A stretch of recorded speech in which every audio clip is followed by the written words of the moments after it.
በቀውስ ውስጥ ያለ እድገት በችግር ጊዜ ብስለትህና የመሪነት ችሎታ ይፈተናል። በሳል የተረጋጋና ጠንካራ እንደሆንክ የምታስብ ከሆነ የብስለትህ የመረጋጋትህና የጥንካሬ ደረጃህ እንዳሰብከው ያህል ታላቅ መሆኑን ለማየት የሚያስችልህ ቀውስ ነው።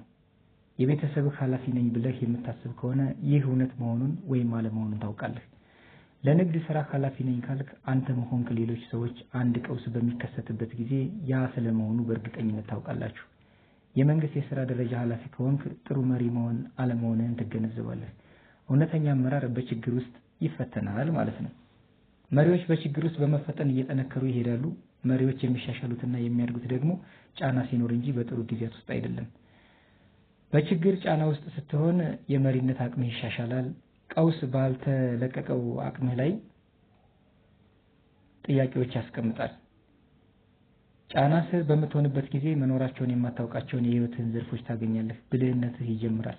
ታታሪ ትሆናለህ። ሐሳብ አመንጭም ትሆናለህ።